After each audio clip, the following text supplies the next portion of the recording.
Super Supportive by Sleyca. Chapter 9. Gorgon. It was nearly 11 when Alden arrived in front of the consulate building. The street was quiet, which only made the angry sounds coming from the cat carrier in his hand more disturbing. Victor didn't do confinement, and he wanted everyone in the neighborhood to know it. In Alden's other hand, he carried a pair of overstuffed grocery bags. His pillow was tucked under his arm. I've completely lost it, he thought as he stared up at the dark building. I'm behaving like a drunk person, and I don't even have the excuse of being one. Alden had always been a planner. He saw now that this was not an optimal state of being for him, since without a plan he just did random insane things. The consulate was closed, obviously, because there was literally no reason for anyone to hang out there in the middle of the night, but there was something that looked like an intercom on the gate. I came all the way here, I might as well. He maneuvered the cat carrier toward the intercom and managed to press the button with a knuckle, while Victor hissed and yowled. There was no sound or blinking light to indicate whether or not the device was working. Hello, he said. This is Alden. There was a long pause before any response came. I see you on the monitors. It was Gorgon's voice. Great. Can I come in? The building is closed until 9 a.m. tomorrow. Don't be like that, Gorgon, I can't sleep. And you said you don't sleep much. We can hang out, like a slumber party without slumber. It'll probably be the most exciting thing that ever happened at this place. I am sure your family is worried about you, Alden. Please go home. And I am sure my only family member is on a spur-of-the-moment road trip to California with a cat food thief. There is not a single person in the world who will miss me tonight. The intercom went silent again. When it came back on, there was a dramatic sigh. That is the most depressing thing I've heard in months. Fine, come, but I just mopped the floors. Leave your shoes at the door. A moment later there was a beep, and the black metal gate rolled back on its tracks. Alden slipped inside, feeling childishly excited to be doing something a bit illicit on Artonan territory. As he passed by the flagpoles, he saw one of the lobby lights flicker on. He headed in, and Gorgon met him. The alien was standing less than a foot from the door, his golden bindings trailing through the air behind him, like the tendrils of a jellyfish, until they disappeared behind the lobby's desk. Shoes, he said, pointing at Alden's feet like they were on the verge of committing a terrible crime. Yes, sir, Alden grinned at him and bent to untie his sneakers. Just so we're clear, this slumber party will not be the most exciting thing that ever happened in the consulate. I've dealt with 2 attempted bombings and a handful of enraged superhumans over the years. Oh. Well, I did bring snacks? Gorgon's head turned to the cat carrier. No, thank you. Not the cat, Alden squawked. This is Victor. He's my pet. More like a roommate, really. Anyway, he's a party guest, not a menu item. Are the noises he's making signs of enthusiasm? Rage, said Alden. But it's fine. He'll be happy once I set him free. A second passed, and Gorgon didn't say, don't you dare set that beast loose, so Alden unlatched the door to the carrier, and the tomcat rocketed out. He skidded across the freshly mopped terrazzo and pelted under a modern leather armchair near one of the windows. The alien watched with apparent interest. So, what were you going to do for the rest of the night? Alden asked, standing up in his socks to look around the dimly lit lobby. Anything I can help with? I was planning to watch the monitors, and read a magazine someone left in the men's restroom, and sanitize the buttons in the elevator. All excellent things, Alden frowned, but I didn't know you could go inside the elevators. I've never seen you leave the lobby. I can use all the building's public areas, but my bindings do not allow living things to pass through them, so it becomes a tripping hazard if I leave the desk when the facility is crowded. Makes sense. Let's go ride the elevator up and down and eat junk food. Why? Gorgon asked. Alden shrugged. Why not? I promise not to trip. They wandered the building together, peering into classrooms and occasionally cleaning random things. Gorgon didn't seem to have much of a method when it came to janitorial work. He just occasionally stopped and sprayed something with sanitizer or glass cleaner and wiped it off. He did pay unusual attention to the windows, though. That's as close as he can get to outside, Alden realized. Chips and salsa? He asked as they finally made it back down to the lobby. He dug in his grocery bag and passed a pack of blue corn chips and a jar with a jalapeno and sunglasses on it to Gorgon, who took both with a nod. The lobby had a pretty nice vibe at night. The LEDs were sparkling on the ceiling. A lone cricket was chirping from a pot that held a fiddle-leaf fig tree, and Victor was prowling around one of the seating areas. Gorgon beelined for the cat and chose the seat nearest it, watching the feline with what Alden guessed might be curiosity as he cracked the lid on the salsa jar. The cat didn't seem to mind the alien at all. That was a surprise. If Alden had taken a minute to think about it before he set off on this spontaneous adventure, he would have left Victor at home. It only seemed natural that an animal would be leery of a spiky creature from another dimension. But Victor just sniffed Gorgon's ankles and moved on. Alden crouched down toward the cat and Victor raised his hackles. "He has not forgiven you for confining him," Gorgon said. "Yeah, I know. He's not used to the carrier." Alden had only stuffed the half-feral cat into the thing once before to take him to the vet. He reached into his bag for a can of tuna. "Peace offering?" he asked, levering up the metal tab and peeling the top back. "It's your favorite." Victor patted a step closer. "See, he's pretty forgiving." "Ow! Shit! Victor, you brat!" The cat had lunged quick as lightning and delivered a combo attack of bites and scratches to Alden's right hand so fast that he barely felt them before the furry villain screeched away to stand under Gorgon's chair. "What the heck, man?" Alden said in a wounded voice, looking down at his hand. There was a burning claw mark welling with red droplets, and at least 4 puncture wounds bleeding freely. "I bought you the good tuna!" He held the injured hand up, looking around the lobby as if he expected to find a first aid kit lying around. A weird noise caught his attention, and he whipped around to watch the cat, in case it was planning another attack. But the odd repetitive hissing sound was coming from Gorgon. His body was shaking, thin grey arms wrapped around the chip bag. For half a second, Alden thought the alien might be going into convulsions, and then he realized. "Are you laughing at me?" "Yes," said Gorgon between disturbed hisses of merriment. "It was obvious the cat would do that, but you did not know it." "Gorgon, I'm dripping blood on your floor. It's not funny." But he heard the amusement in his own voice. He'd never seen Gorgon laugh. It looked bizarre, but it was also a relief to know that the alien did have a sense of humor. Gorgon continued to hiss with joy.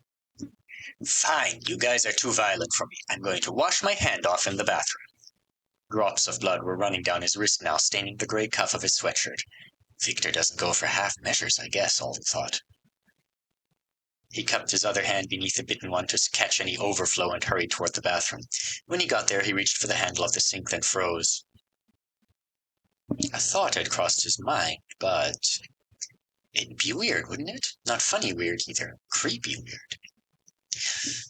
But maybe it would be less creepy now, when circumstances had given him the opportunity, than it would be at a later date, when it would be more premeditated.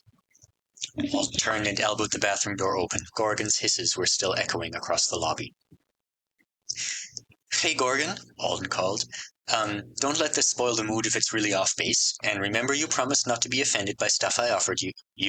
Do you want some of my blood to eat?" Yeah, that sounded gross on multiple levels. Like I'm the dumb human in a bad teenage vampire movie. Gorgon had stopped laughing. Was he offended? Alden couldn't see him around the corner. He didn't say no.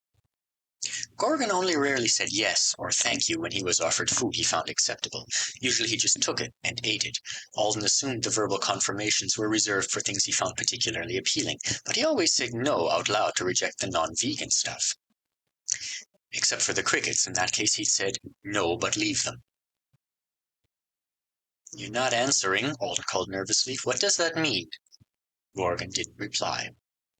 No means no, and nothing means he'll eat it, right? That's how it's always been before. Or maybe he can't answer because it counts as a question about diet instead of an actual presentation of food, since I'm not where he can see me. That made sense. One reason the what can Gorgon eat experiment was taking so long was the fact that he had to be offered the actual food item before he could accept or reject it. Okay then, one bloody hand coming your way. This is for science. Completely normal science. Gorgon was still sitting where Alden had left him. His knees were drawn up almost protectively around the tortilla chips, and his clawed toes were clenched around the edge of the chair cushion. He looked like a gargoyle. Alden tried for a casual, everyday sort of stride as he approached, but he was nervous and embarrassed, and he knew he must look it. "Hey, you want some?" he asked when he reached the alien. He thrust his hand unceremoniously towards Gorgon. He waited for him to say no, or more likely, "Get out." Instead, Gorgon just stared down at Alden's bloody hand. For a long, long time. Blood spattered against the plastic chip bag, and still neither of them moved. Alden's heart started to pound in his ears, beating a rhythm loud enough to compete with the tinnitus that had never gone away. And then Gorgon did something he'd never once done before. He tipped his head up, and he met Alden's eyes.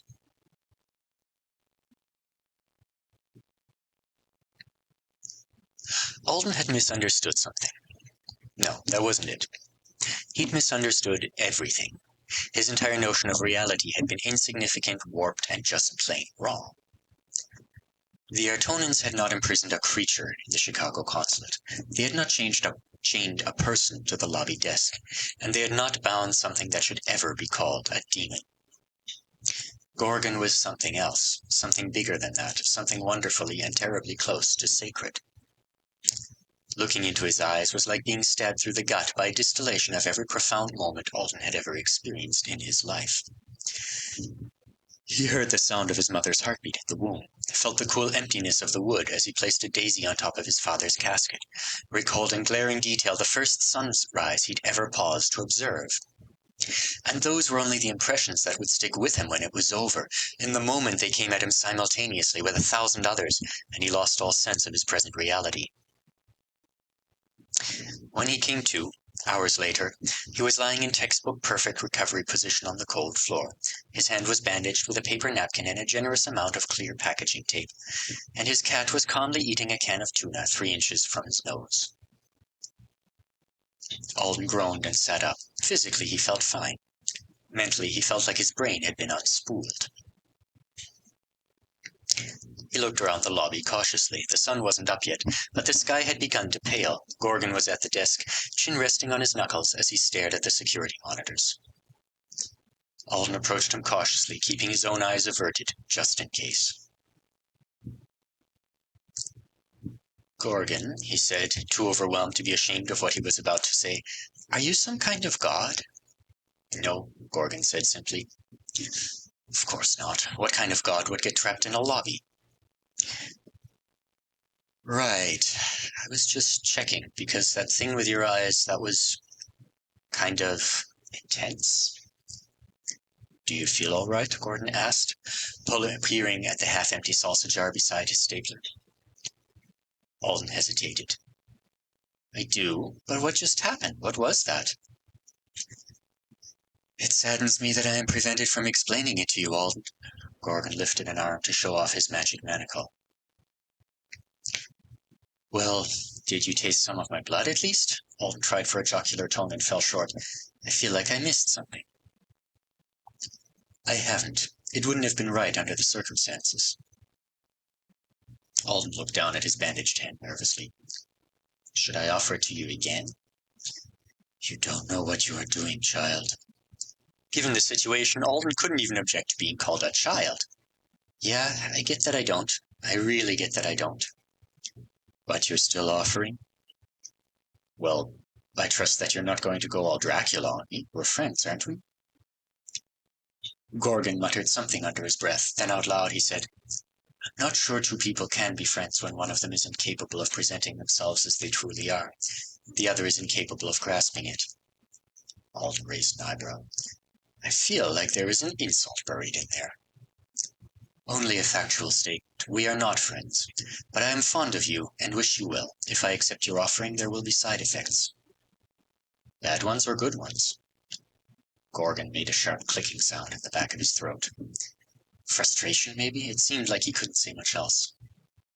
Alden thought about it, and what it boiled down to was that he trusted Gorgon, more than ever after whatever that was. There had always been a wriggling worm of doubt in Alden's mind about the alien. He was chained up, for what the internet said was attempted murder after all. Even if Alden liked him and enjoyed his company, a tiny piece of his better judgment had advised caution. That piece was gone. It had been completely obliterated by the experience of meeting Gorgon's gaze. And though that fact alone should have raised fresh alarm bells, it didn't. Whatever Gorgon was, his presence felt fundamentally benevolent. which was really, really unexpected, because now that Alden thought about it, he couldn't recall a single other person he'd ever encountered in his life who'd given off that particular vibe. I trust you, Alden said. You can have some of my blood. If that's something you want to do, I mean. He flopped his taped-up hand back onto the desk. No need, Gorgon said lightly. He gestured toward the jar of salsa. I put a few drops in there before I wrapped your hand, just in case you were quite sure about the offering. You made blood, gazpacho, Alden said. That's not at all unsettling. And yeah, I'm sure. Gorgon looked up at him, and Alden took an involuntary step back, bracing for impact, but nothing happened this time. He found himself staring at his own reflection in the alien's liquid black eyes. I see. You are sure. How dear of you. Then, without further explanation, he opened the jar of salsa and took a sip. Alden held his breath and clenched his fists. He expected angelic choirs, or an explosion of light, or a full Artonan military bombardment, or something. Nothing happened at all. What? No point in asking serious questions. He won't be able to tell you. What's it taste like? Like salsa, said Gorgon. I didn't slit your jugular and pour it in. It's just a couple of drops. Alden kept waiting. He wasn't sure for what. Maybe part of him still expected Gorgon to explain what was going on, even though the alien had just said he couldn't. Finally, he snapped out of it. So what do we do now? You should go home and sleep for a couple of hours. Then you should come back for your classes later today. That's it? Gorgon paused. He licked his lips slightly and tipped his head from side to side a few times. You should come again this evening. We can talk about your plans. What plans? Gorgon looked down into the salsa. You told me once you had specific dreams for your future in the event that you were chosen by the system. I would like to hear them. Oh, okay. Alden scratched the back of his head. You know, if you enjoyed the slumber party and want to do it again, you don't have to make an excuse. I wish I could roll my eyes as humans do it, said Gorgon. It's a beautifully emotive gesture. Alden snorted. Their conversation ended there, and he packed up his things to leave. Getting Victor back in the cat carrier was an aerobic experience for both of them. Alden almost lost a finger. He tossed the empty tuna can in the garbage and headed out the door. See you again in a few hours, Gorgon, and I guess we'll talk tonight? Yes. Cool. Alden's hand was on the door when Gorgon suddenly said, 70%. Alden glanced back. What's that? I said your chances of being chosen by the system were less than 1 in 1,000. I have revised my estimate. Your friend was right. There is around a 70% chance that you will be selected by the contract.